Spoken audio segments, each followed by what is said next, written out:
श्री गणेशाय नमः। श्री सरस्वत्यै नमः। श्री गुरुचरण कमलेभ्यो नमः। श्री बगलामुख्यै नमः। श्री वनखंडिने नमः।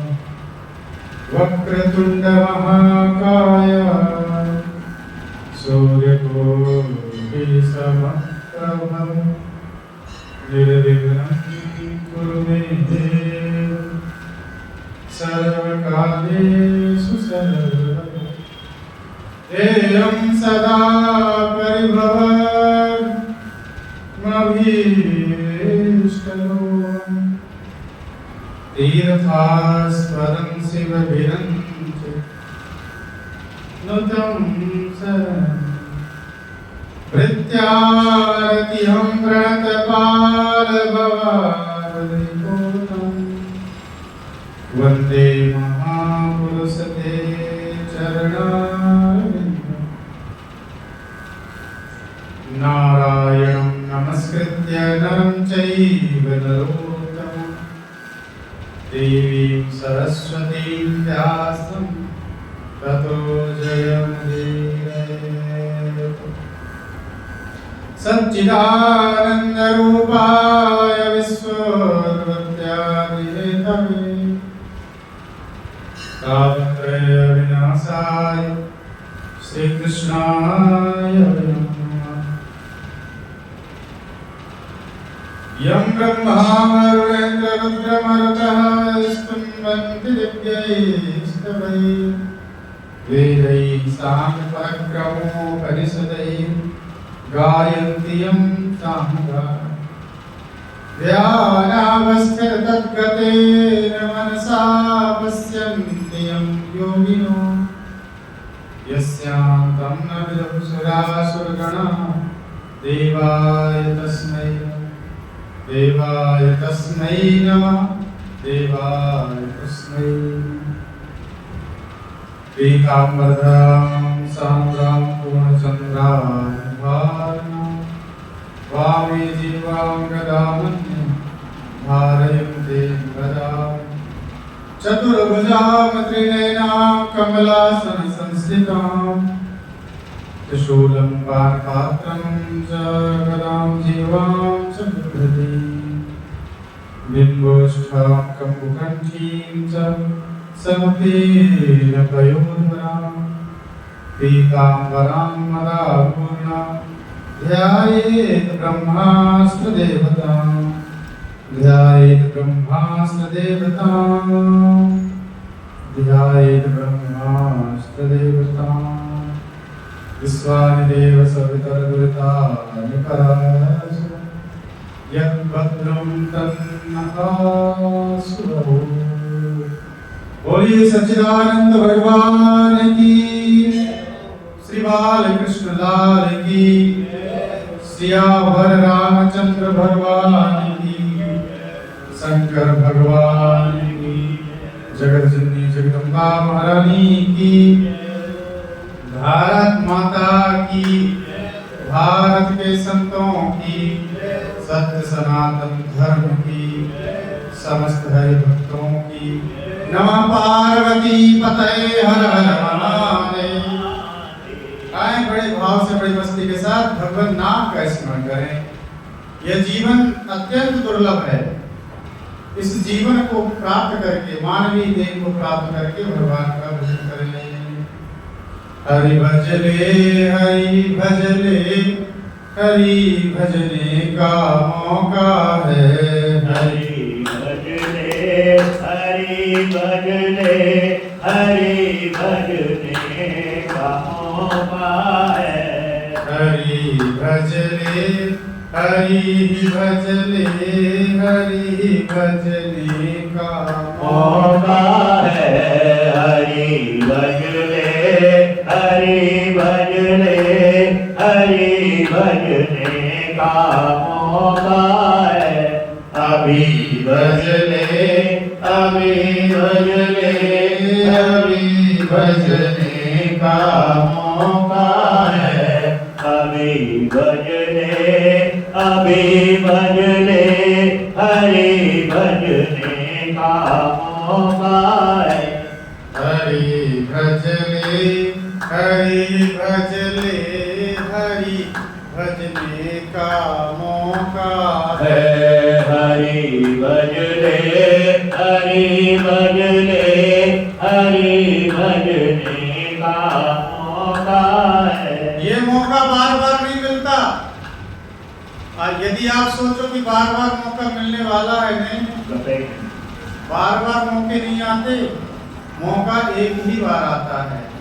इसलिए मानो देह मिली है, ये भगवान का अनुग्रह है, अवसर मिला है आपको। श्री ठाकुर जी का भजन करो। गोपियों का जो जीवन था, गोभी इंद्रिय ही श्री कृष्ण रसम पिबती सब होती, जो अपने प्रत्येक इंद्रियों के द्वारा भगवतीय रस का सेवन करे, उसी का नाम गोपी है। जो प्रत्येक वृत्तियों के द्वारा मन बुद्धि चित्त चेतना के द्वारा जो ठाकुर का स्मरण करे, भगवान का स्मरण करे, ऐसा जो भक्त है, उसी का नाम क्या है? उसी का नाम है गोपी। जिसका संपूर्ण जीवन परमात्मा के प्रति समर्पित, जिसने अपना मन भी समर्पित कर दिया है और अपना तन भी समर्पित कर दिया, तो सर्वतो भावेन वह ठाकुर जी का हो गया। ऐसा जो भक्त है, उसी का नाम है गोपी। गोपियां कहती हैं, हे प्रभु, हम आपकी हैं, आप हमारे हैं, आप हमारे सामने प्रकट हो जाइए। जयतितेधिकं जन्मना प्रजः श्रयतरीन्द्रिरा शाश्वती दयितवेश्यता दिक्षुतावका त्वयि धृता सभा त्वां चिन्तते। सरदुदासये साधुजात सा सरसिजोदरा श्रीमुषादिशा शुरतनाद ते सुखदासिका वरदनिर्नतो विष जलाप्यया प्याल राक्षसा वर्षमारुता वैद्युदाना विषमयात्मजा विश्वतो भया ऋषभते वयं रक्षिता न खलु गोपिका नंदनो भवा न किल देहिना मंतरा विघ्न साधितो विश्वरूपये सकमुदेवा साधतां विरचिता वयं विष्णुदुर्यते चरणमीयुषां संस्कृते भया करसरोरुहं कान्तकामदं शिरसि देहिना शेखराग्रं व्रजजनातिहं वीरयोषितां निज जना स्मया रंजना स्मिता वच सके भव किंकरे स्मनो जलरुहारणं चारुनरसया प्रणतदेहिनां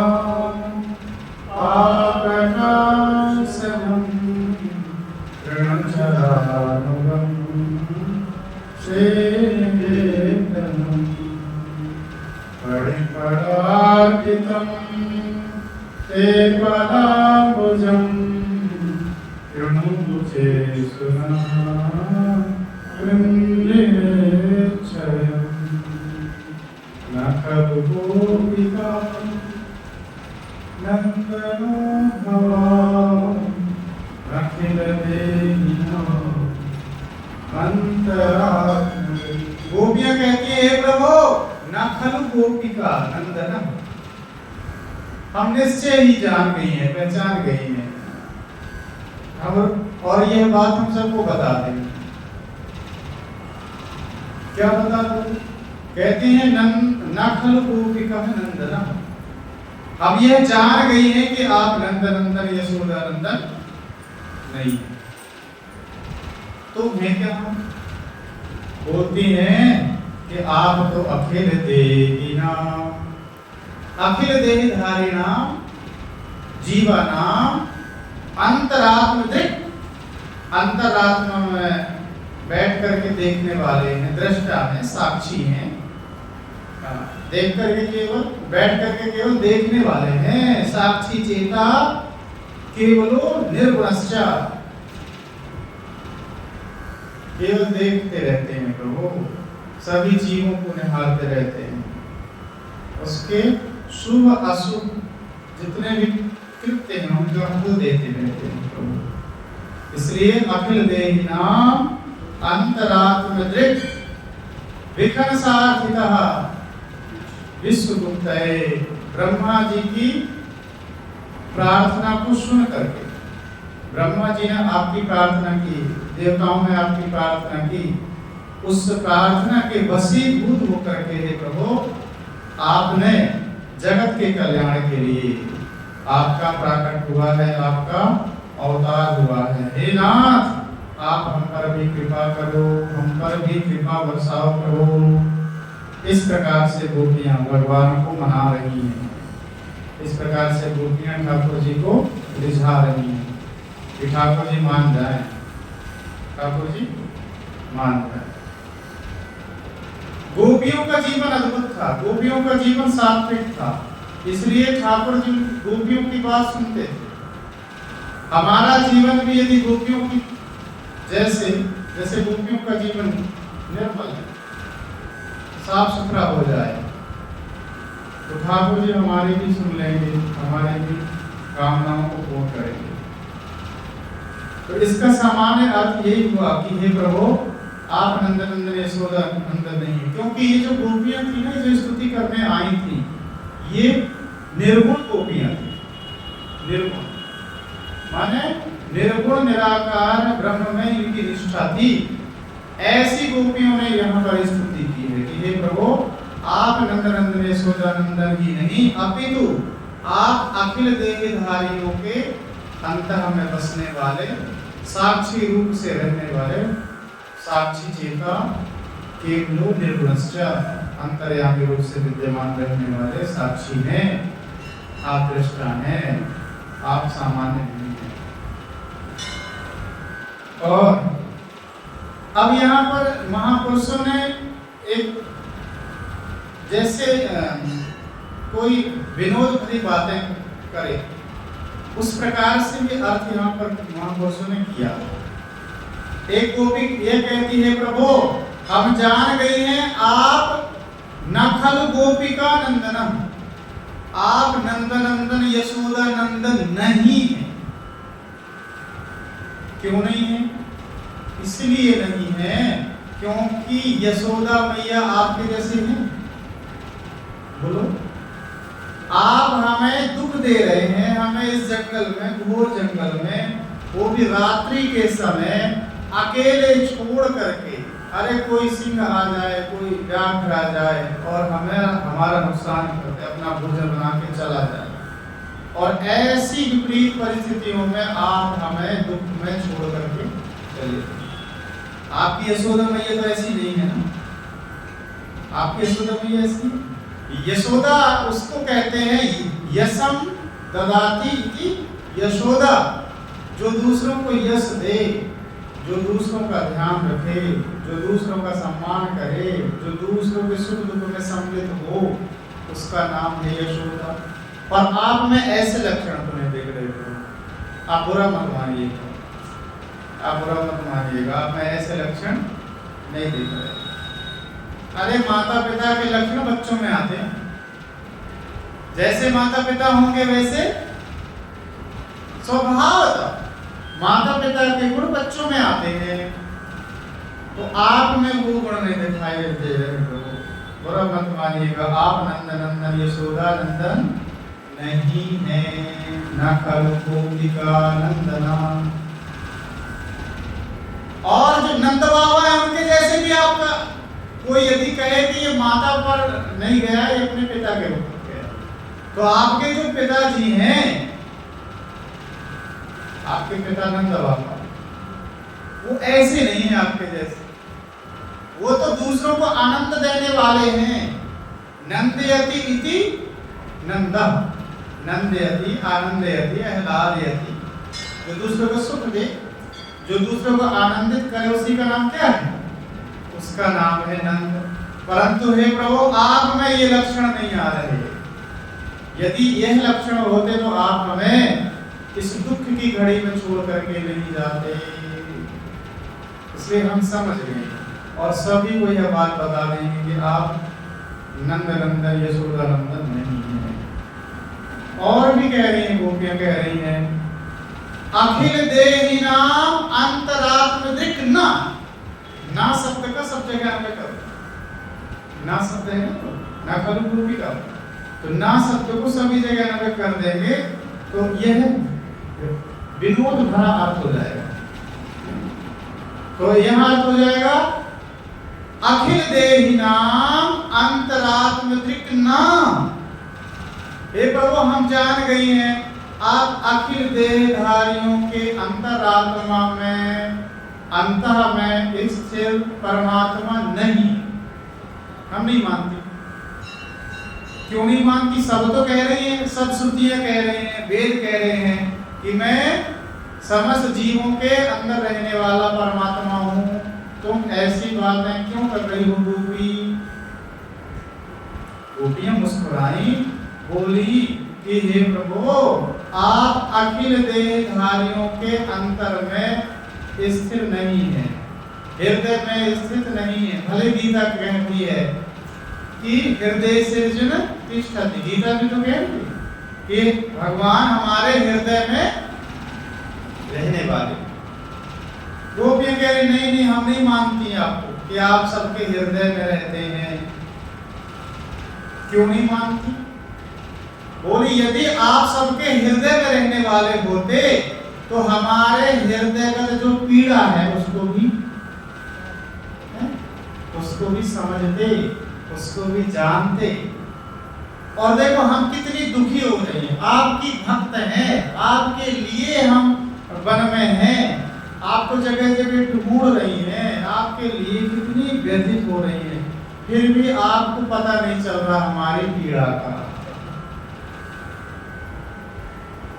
इसलिए हम तो यह समझ गई, मान गई कि आप सबके हृदय में निवास करने वाले बोलो नहीं हो।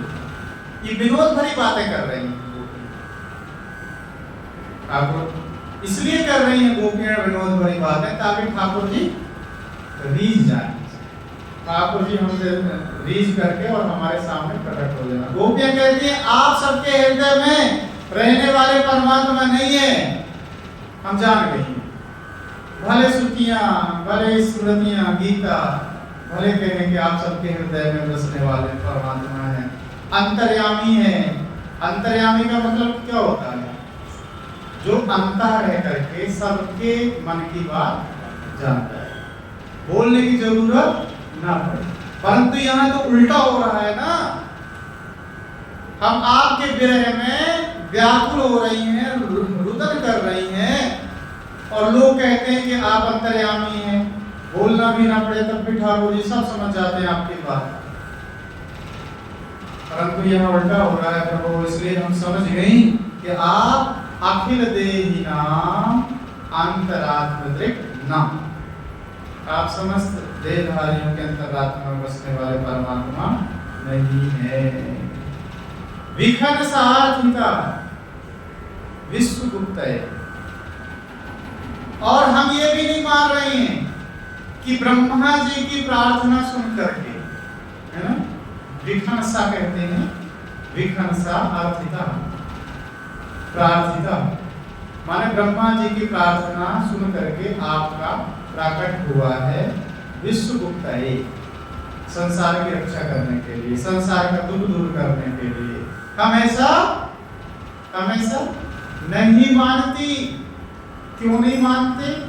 किसी ने पूछा, अरे गोपी ऐसा क्यों नहीं मानते आप सब लोग? इसलिए नहीं मानती क्योंकि अरे विश्व में तो हम भी आ गए, संसार में तो हम भी हैं कि नहीं, और हम ही जब दुखी हैं, हमारा ही जब दुख दूर नहीं हो पा रहा, तो हम क्या जाने कि ये संसार के दुख को दूर करने के लिए इनका प्रकट हुआ है। ब्रह्मा जी की प्रार्थना सुन करके समझ में बात आ रही है कि नहीं आ रही? ये महापुरुषों ने विरोध भरा दिया। यदि आप संसार की रक्षा के लिए, संसार के दुख को दूर करने के लिए आपका प्राकट्य हुआ होता, आपका अवतार हुआ होता, तो हमारे भी आप दुख दूर करते। हमारे दुख दूर नहीं हो रहे। इसका मतलब क्या है? इसका मतलब हम ये नहीं मानती हैं कि आपका प्राकट्य संसार की रक्षा के लिए ब्रह्मा जी की प्रार्थना को सुन करके हुआ था। विखन साधिका विश्वगुप्तये सख उदेवा। हे सखे, हे सखे, वैसे आप तो हमारे सखा हैं, वैसे तो आप हमारे सखा हैं, तो क्या सखा का यही धर्म होता है कि जब सखा मुसीबत में हो, दुख में हो, तो और उसको दुखी करता रहे और उससे दूर भाग जाए?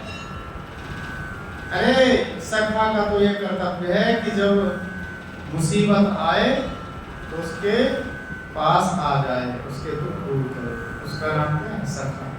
परंतु यहाँ तो उल्टा है, इसलिए हम आपको सखा भी नहीं मानते। सखा कहने पे भी हमें संकोच होता है। ये सखे सख उदेयवान सात्वताम कुले, सात्वताम कुले। हम ये भी नहीं मानते कि आपका जो अवतार हुआ है सात्वत वंश में हुआ, यदुवंश में हुआ। अरे यदु जी महाराज कितने उदार महाराज थे महाराज। आपके कुल में जितने भी हुए हैं, आपके कुल में जितने भी महापुरुष हुए हैं, वो तो बड़े उदार मनाते। उन्होंने किसी को भी कष्ट स्वप्न में भी नहीं दिया। परंतु आप हमें कष्ट दे रहे हैं, आप हमें विरह वेदना में मार रहे हैं, दुखी कर रहे हैं। इसलिए हे प्रभु, हम ये मान रही हैं कि आप सात्वताम कुले उदेयवान न, आपका अवतार सात्वत वंश में, यदुवंश में नहीं हुआ, ऐसा हम मान रहे हैं। विनोद भरी बातें कर रही लोग, ताकि ठाकुर जी इस विनोद भरी बातों को सुन करके और हमारे सामने प्रकट हो जाएं, हमारे सामने प्रकट हो जाएं, हम पर रीझ जाएं। इसलिए गोपियां अनेक प्रकार की बातें कर रही हैं। टीकाकारों ने बड़े बड़े अच्छे सुंदर सुंदर अर्थ किए। नकल गोपिका नंदन, हे प्रभु आप नंद नंदन यशोदा नंदन नहीं है। खलु शब्द का अर्थ है निश्चय। खलु निश्चय गोपिका नाम वृत्ति नाम अस्माकम आनंद करो नाम भवती। अरे भाई, गोपी नाम अर्थात ये जो हमारी वृत्तियां हैं, वृत्तियों को आनंद देने वाले आप नहीं होंगे क्या? आप जब सारे संसार को आनंद देते हैं तो हमें भी तो आनंद दीजिए प्रभु, हमारे भी दुख दूर कर दीजिए। अर्थात अवश्यमेव भवान अखिल देहिनाम अंतरात्मदृक् प्राणी मात्रस्य अंतरात्मदृक् साक्षी रूपेण वर्तते। हे प्रभु, आप अखिल देहधारियों के हृदय में स्थित होकर के साक्षी रूप से स्थिर रह करके सबको देखने वाले परमात्मा हैं। तो आप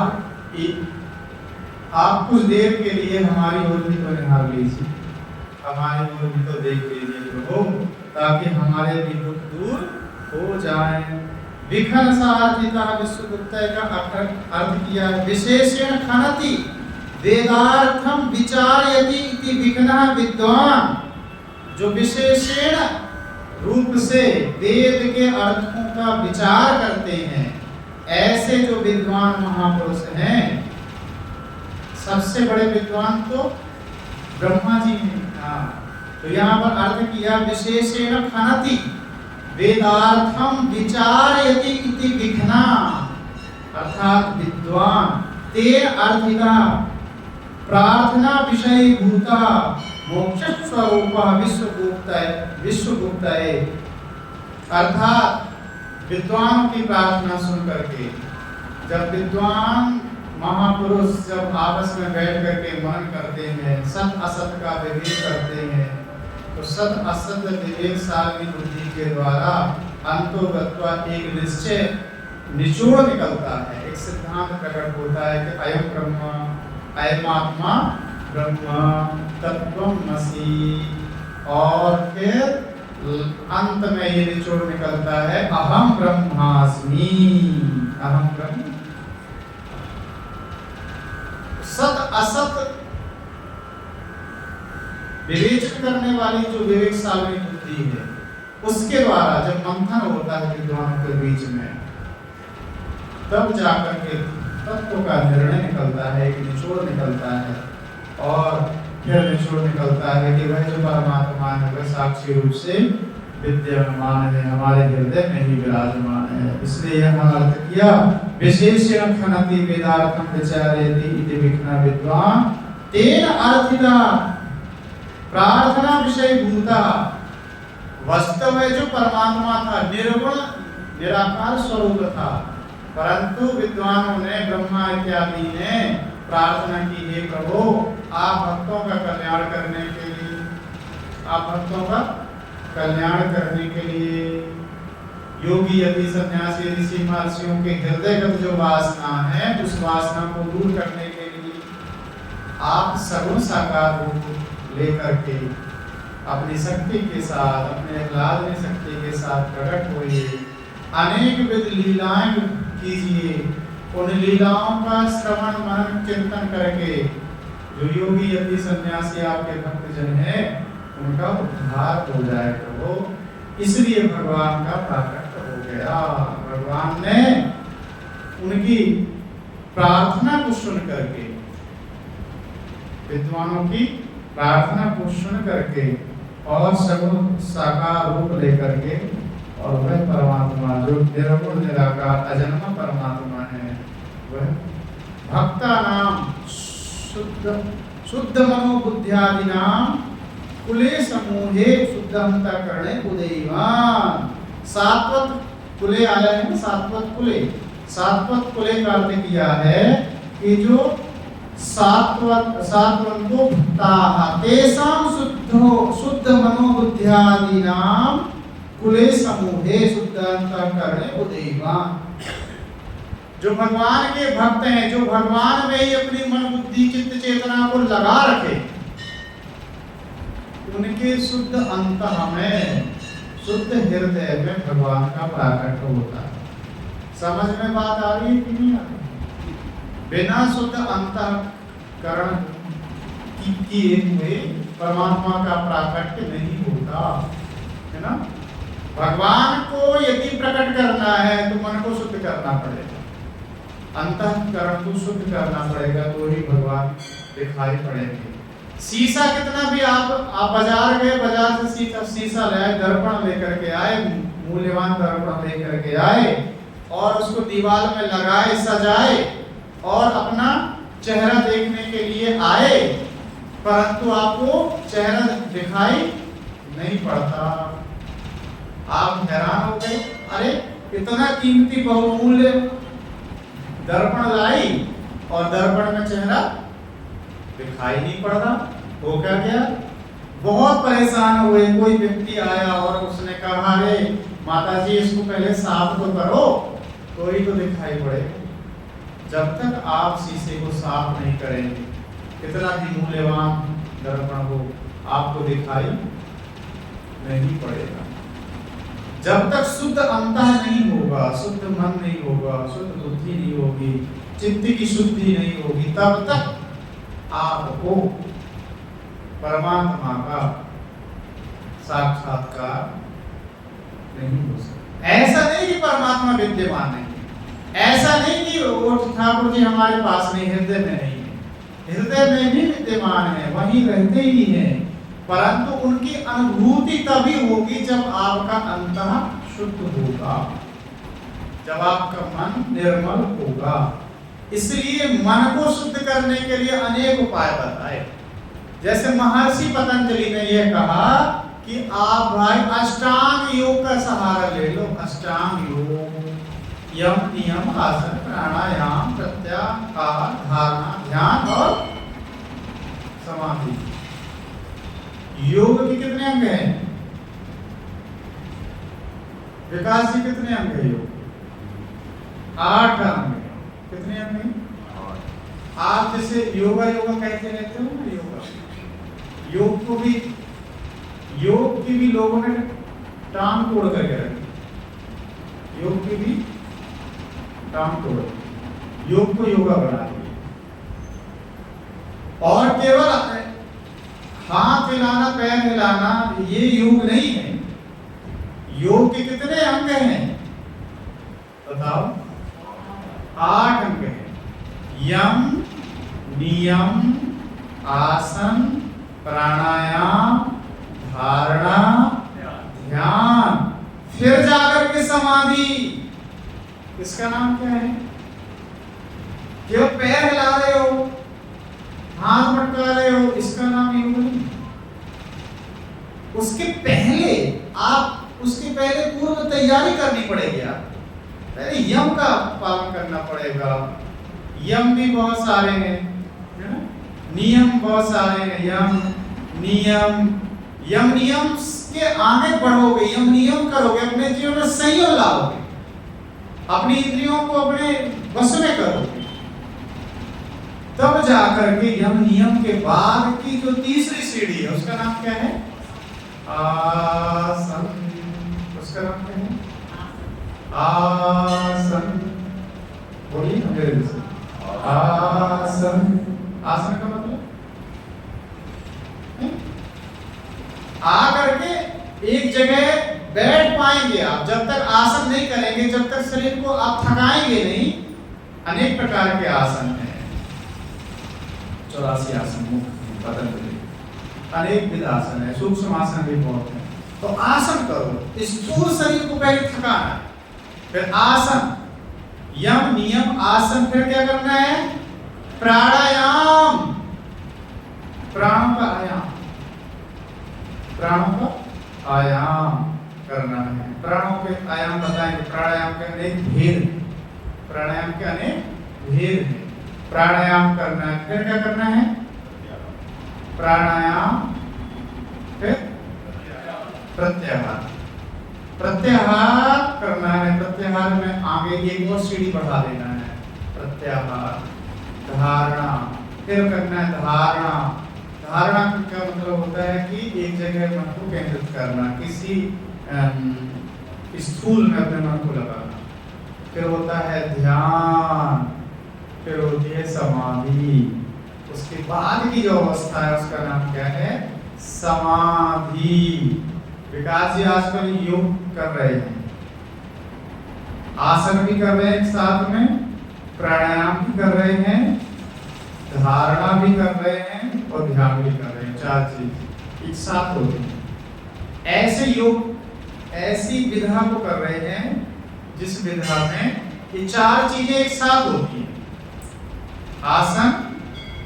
आसन भी होगा आपका, प्राणायाम भी होगा, धारणा भी होगी और फिर ध्यान भी होगा। ये चीजें आपके जीवन में आती हैं, तब फिर जाकर के धीरे धीरे करके आप समाधि की ओर बढ़ते हैं, समाधि की ओर आगे बढ़ते जाते हैं। तो मैं क्या कह रहा था, मैं ये कह रहा था कि सात्वतो भक्ता तेषां शुद्ध अंतःकरणे, जो सात्वत भक्त हैं, शुद्ध अंतःकरण वाले जो भक्त हैं, जिनकी बुद्धि चित्त चेतना मन बुद्धि ये सब बस में हो चुकी है। अब बुद्धि वही निश्चय करती है जो आप चाहते हैं। ऐसा कुछ नहीं कि कोई व्यक्ति आया भटका करके चला गया, नहीं नहीं ऐसा नहीं, ऐसा है, आप उसी की बात मान गए। कोई व्यक्ति आया अपने मन को आपके मन को बहका करके चला गया, नहीं नहीं ये मत सोचो ये सोचो, आप वही सोचने लगते हो, वही चिंतन करने लगते हैं। आपका चित्त वो सोचे जो आप सोचना चाहते हैं, आपका चित्त वही ना सोचे जो सोचने योग्य नहीं है। आपकी बुद्धि वही निश्चय करे जो निश्चय करने योग्य है, आप वही निश्चय न करें जिससे आपका अकल्याण हो जाए, जिससे आपका पतन हो जाए।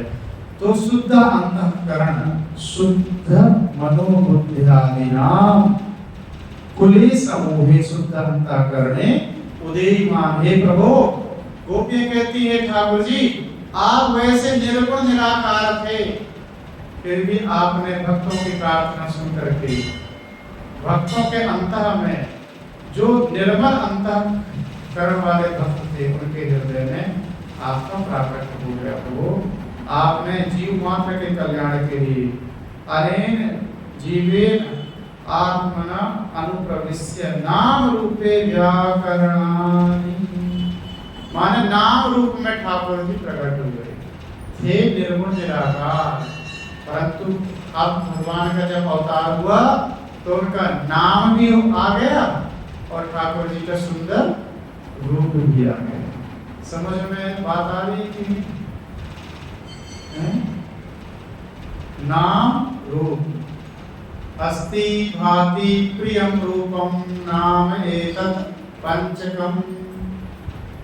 अस्ति भाति प्रियम रूपम नाम, ये कितने हो गए? अस्ति भाति प्रियम रूपम नाम एतत् पंचकम आद्यत्रयम ब्रह्म रूपम। आदि वाले जो हैं वो ब्रह्म रूप हैं। समझ में आता नहीं? आदि वाले 3 अस्ति भाति और प्रिय। अस्ति का मतलब जो है शब्द से जिसे कहते हैं, नहीं कहते है, किसी भी वस्तु में है लगता है कि नहीं, ये व्यक्ति है, ये वस्तु है, तो है की जो प्रतीति हो रही है, अस्ति की जिसमें प्रतीति हो रही है, वह और कोई नहीं, वह परमात्मा ही है। यदि ये है ना हो तो कोई संसार में है नहीं हो सकता, कोई संसार में वस्तु हो ही नहीं सकती। आप बैठे हैं, आप किसके ऊपर बैठे हैं? जी उस कुर्सी के ऊपर बैठे हैं। कुर्सी आपका अधिष्ठान है और कुर्सी का भी कोई ना कोई अधिष्ठान होगा जिसमें कुर्सी विराजमान है, और फिर उसका भी कोई ना कोई अधिष्ठान होगा। इसी प्रकार से संपूर्ण जो संसार है इसका एक अधिष्ठान है, और उस अधिष्ठान का नाम क्या है? ब्रह्म। उस अधिष्ठान का नाम क्या है? ब्रह्म, परमात्मा। तो इसी का नाम अस्ति भाति।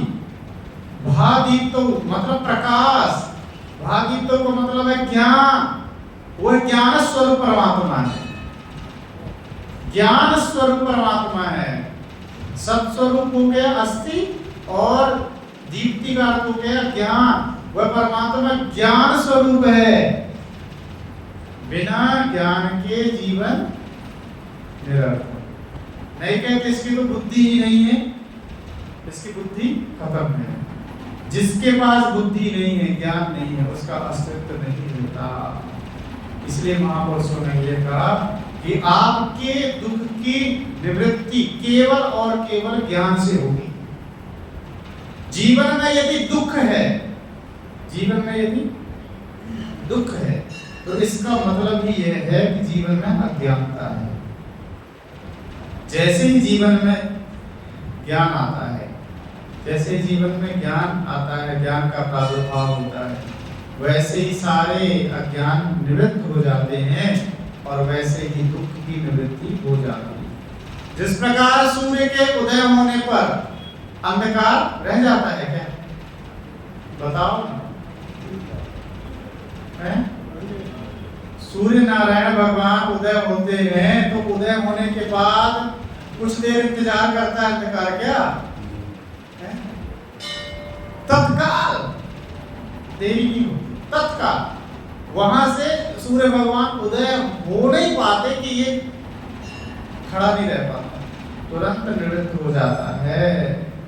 उसी प्रकार से जिस प्रकार से भगवान भास्कर के उदय होने से अंधकार विदा हो जाता है, अंधकार रुक नहीं पाता, उसी प्रकार से जीवन में ज्ञान के उदय होने से अज्ञान निवृत्त हो जाता है और अज्ञान निवृत्त होते ही जीवन से दुख विदा हो जाते हैं, जीवन में दुख को निकल जाता है। दुख हो ही इसलिए रहा है क्योंकि अज्ञान है। अज्ञान हटके ही दुख विदा हो जाता है, दुख की निवृत्ति हो जाती है। इसलिए जीवन में यह प्रयास करें कि हमारा अज्ञान दूर हो जाए। शुद्ध मनोबुद्ध्यादिना कुले समूहे शुद्धांता करने उदयमान। हे ठाकुर जी, आपका जो उदय हुआ है, आपका जो प्राकट्य हुआ है ना, वो शुद्ध अंतःकरण वाले जो भक्त हैं आपके, जो आपके अनन्य सेवक हैं, उनके अंतःकरण में आपका प्राकट्य हो जाता है। अर्थात वे ही जिनके जीवन में, जिनके मन निर्मल हो गया, मन बुद्धि निर्मल हो गई, वे ही आपके स्वरूप को देख पाते हैं। ये अर्थ है इसका। जब तक अंतः मलिन है तब तक हे प्रभु, आप अंतः में रहते हुए भी आपको कोई नहीं देख पाता, आपको कोई अनुभव नहीं कर पाता। इसलिए जिन पर आप अनुग्रह करते हैं, जो जाने जेहि देहि जनाई, जानत तुमहि होई जाई। ठाकुर जी जिसके ऊपर अनुग्रह करते हैं, जिसको जनाना चाहते हैं, वही भगवान के स्वरूप को जान पाता है। और जितना जनाना चाहते हैं, जितनी मात्रा में ठाकुर जी जनाना चाहते हैं कि इतना इतना जान रहा बस, ज्यादा नहीं जनाना आपको, थोड़ा थोड़ा जान रहा बस, तो उतना ही केवल जान पाता है। और किसी किसी को तो उतने में ही अहंकार हो जाता है, नहीं होता, तो अपने आप को बड़ा विद्वान समझने लग जाता है। चार अंधों की कथा आपने तो सुनी ही होगी। चार अंधे थे, एक गांव में रहते थे अंधे, और जब वो गांव में रहते थे तो एक दिन वहां पर हाथी आया। हाथी वाले ने घंटी बजाई, अरे हाथी आया, हाथी आया, आवाज लगाई। उन अंधों ने सुना कि हाथी आया है, और हाथी की आवाज सुन करके ही वे दौड़े। सारे व्यक्ति दौड़ रहे थे हाथी देखने के लिए। हाथी आया, बच्चे दौड़ रहे थे। उन्हें भी, वे जो चार अंधे थे, उन्हें भी उत्सुकता हुई, हम भी हाथी को देखें। जीवन में हाथी कभी उन्होंने देखा ही नहीं था, उनकी आंखें नहीं थी। उन्होंने जिज्ञासा बस हाथी वाले के पास आया, निवेदन किया, हे हाथी वाले भाई, हमें भी हाथी को अनुभव करा दे। हमारी आंखें तो नहीं है, परंतु अन्य इंद्रियों के द्वारा, स्पर्श के द्वारा हम हाथी को जान सकें, ऐसा कुछ उपाय कर दे। वह हाथी के पास आया हाथी वाले ने उनका हाथ पकड़ा, हाथी के शरीर पर लगाया, स्पर्श कर रहा। ध्यान से सुनिएगा, उस हाथी वाले ने एक अंधे का हाथ पकड़ा और स्पर्श कराया और बोला, ये है हाथी, अनुभव कर लो। तुम देख तो नहीं सकते, अनुभव कर लो। और उस व्यक्ति ने हाथी का स्पर्श किया, बड़ा खुश हो गया, नाचने लग गया, झूमने लग गया। दूसरे अंधे का भी हाथ पकड़ा, उसका भी स्पर्श कराया, वो भी खुश हो गया, अरे मैं जीवन में हाथी देख लिया, पहली बार मुझे अनुभव हो रहा है। तीसरे ने भी इसी प्रकार स्पर्श करके हाथी को अनुभव किया, और इसी प्रकार जो अंतिम में जो अंदर था उसने भी हाथी का अनुभव। अब जब हाथी वाला वहां से विदा हो गया, चला गया, तो चारों ने अब आपस में मंत्रणा बैठ करके चालू कर, बैठते हैं वो आपस में विचार विमर्श करते हैं, ये है कि ये है, ये सत्य है, ये सत्य है। उन चारों लोगों ने भी आपस में बैठे और बोले, भाइयों, हम चारों लोगों ने जीवन में कभी हाथी का अनुभव नहीं किया था, अच्छा हुआ हमने चारों लोगों ने एक साथ में हाथी का अनुभव कर लिया, हम जान गए हाथी इस प्रकार का होता है। अब जो प्रथम अंधा था, प्रथम व्यक्ति था, वह कहने लगा, हाथी तो दीवार जैसा होता है। उसने हाथी का पेट पकड़ा, बड़ा भारी पेट हाथी का पकड़ा, और हाथी का के पेट का स्पर्श करके वह जाना कि हाथी तो दीवार जैसा होता है।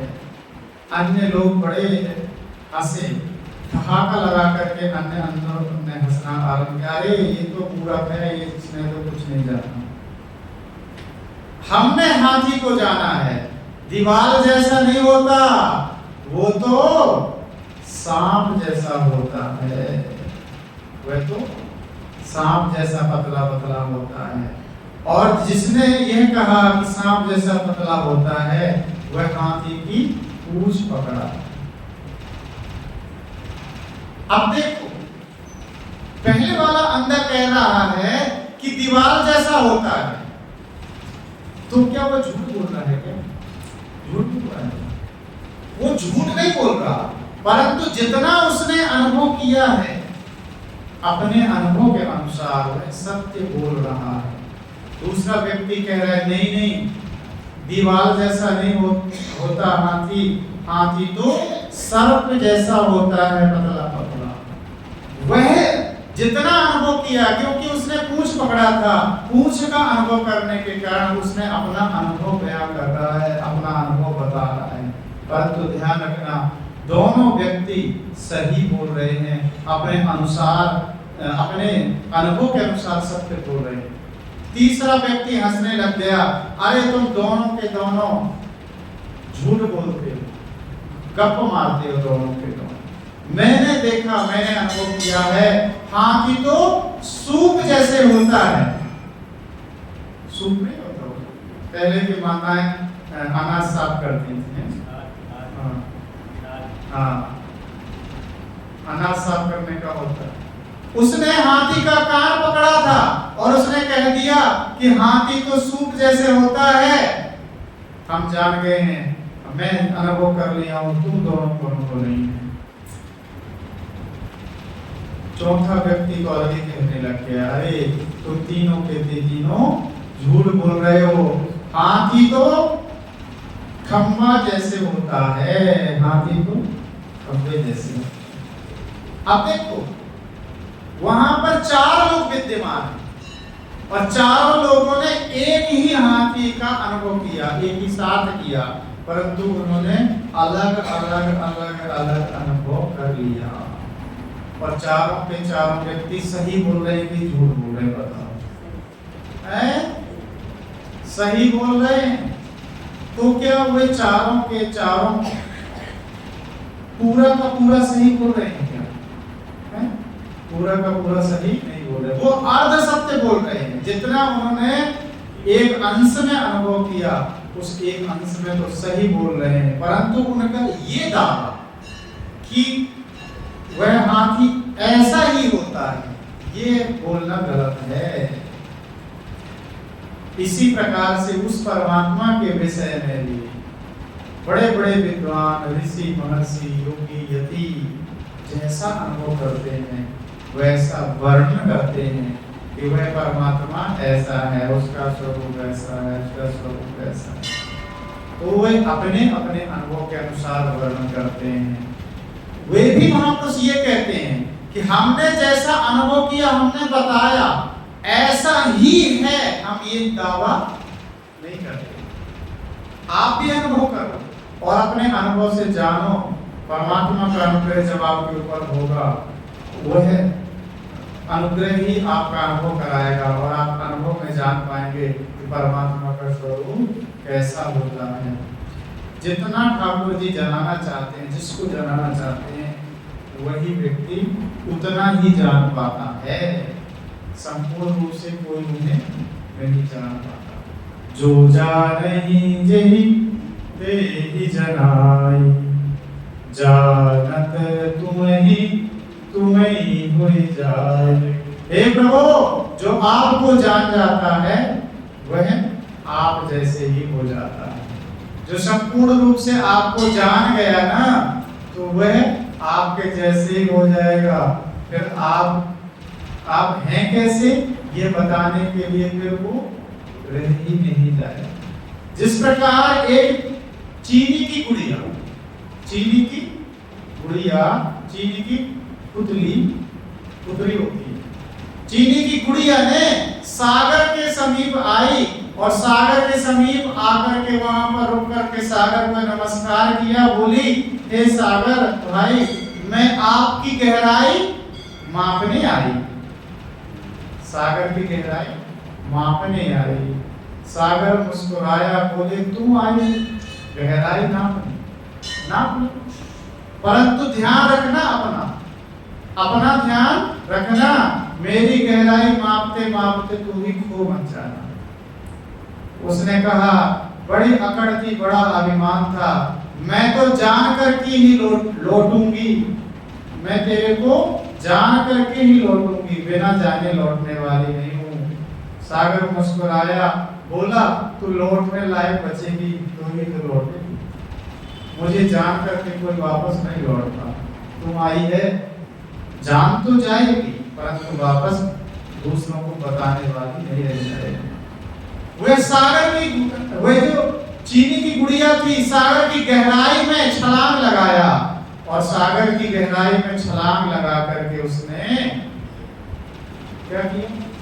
छलांग लगा करके गहराई मापने लगी और गहराई मापने के लिए जैसे ही अंदर घुसी ही थी, वैसे ही सागर रूप हो गई, वैसे ही सागर में हो गई। अनंत रूप सागर में